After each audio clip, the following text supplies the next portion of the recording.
स्वागत है आप सभी का गुरुवार की सुबह पावर ब्रेकफास्ट में। आइए देख लेते हैं कि अंतर्राष्ट्रीय बाजार से आज सुबह सुबह हमारे मार्केट्स के लिए कैसे संकेत आ रहे हैं। तो मजबूत शुरुआत एटलीस्ट गिफ्ट निफ्टी के फ्रंट पर देखें तो यहाँ पर तो दिखाई दे रही है 60-63 अंकों की स्ट्रेंथ है, 26,061 के पार गिफ्ट निफ्टी इस समय है। डाउ फ्यूचर्स में 45 अंकों की मजबूती दिखाई दे रही है और नास्डैक फ्यूचर्स की भी बात करें तो यहाँ पर हमने कुछ मजबूत प्रदर्शन ही बनता हुआ देखा है।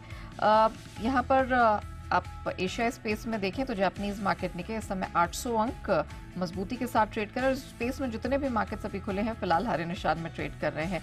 कच्चे तेल पर प्रेशर बढ़ता दिखाई दिया है जो कि ब्रेंट $73 के करीब ट्रेड करता हुआ दिखाई दिया है। सोने में रिकॉर्ड क्लोजिंग दिखी, उसके बाद थोड़ा सा दायरेबंद ट्रेड है। चांदी में भी प्रेशर बनता हुआ दिखाई दे रहा है और बेस मेटल्स में मिला जुला कारोबार। क्या कुछ हुआ है बीते सप्ताह अंतर्राष्ट्रीय बाजारों में, आज के महत्वपूर्ण इवेंट डेटा पॉइंट्स कौन से आइए समझ लेते हैं। दीपांशु के पास है पूरी डिटेल। दीप मॉर्निंग, स्ट्रेंथ तो हमने कल देखी, रिकॉर्ड लेवल्स भी बने बिल्कुल, लेकिन उसके बाद फिर एक करेक्शन भी आया। क्या एग्जैक्टली हुआ है, मार्केट अब किस पर रिएक्ट कर रहा है? ठीक संकेत है, कोई ऐसी परेशानी वाली बात नहीं है। थोड़े सुस्त संकेत आप कह सकते हैं या स्टेबल संकेत है। इनफैक्ट गिफ्ट निफ्टी तो अच्छे मूड में ही दिख रहा है, 26,000 के ऊपर ट्रेड कर रहा है। हाँ, कुछ ज्यादा खास एक्शन नहीं हुआ। एक बार के लिए ऑफकोर्स अमेरिका में कल शाम फिर से नए रिकॉर्ड्स लगे हैं और नए रिकॉर्ड्स डाउ S&P पर लगे, बट उसके बाद आपने थोड़ी मुनाफा वसूली आती हुई देखी। तो 4 दिनों की तेजी पर ब्रेक लगाए, नए रिकॉर्ड्स बनाने के बाद बाजार फिसले हैं। डाउ आपका करीब 300 अंक फिसलकर दिन के निचले स्तर के आसपास बंद हुआ है, 42,000 के नीचे बंद हुआ है। S&P पर भी आपने गिरावट देखी है। नास्डैक आपका फ्लैट था, वैसे अब मिलीजुली क्लोजिंग मांगे नहीं, पर नास्डैक भी ऊपर से फिसलकर एकदम फ्लैट ही आपको बंद होते हुए दिखा।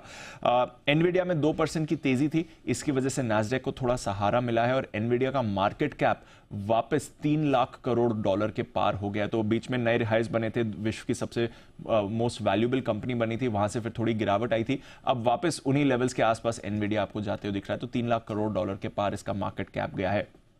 कल स्मॉल कैप्स में ज्यादा बिकवाली थी और करीब 1.25% रसल 2000 कल इनका लुढ़कते हुए दिखा है। कोई ऐसा बड़ा ट्रिगर नहीं था, ऊपर से एक मुनाफा वसूली की वेव आपको आती हुई दिखी है। 10 साल की बॉन्ड यील्ड थोड़ी बढ़ गई है, अब ये बढ़कर 3.8% के आसपास आ गई है। यहां पर रखिएगा नजर।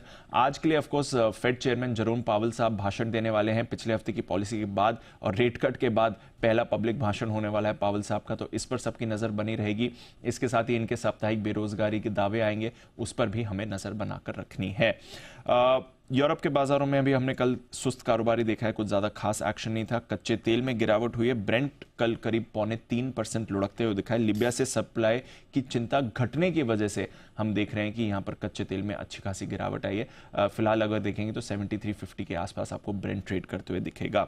सोने में 6 दिनों की एक तरफा रैली जारी है, एक बार फिर से कल नया रिकॉर्ड सोने में आपको बनते हुए दिखा है और बेस मेटल्स की कल थोड़ी मिलीजुली चल रही है, बट नेट ऐसे कोई खराब संकेत नहीं आ रहे हैं ग्लोबल बाजार से। जो अच्छा मूड माहौल था वो बरकरार ही दिख रहा है और नए रिकॉर्ड्स भी अमेरिका में लगे हैं। वेरी वेल, चलिए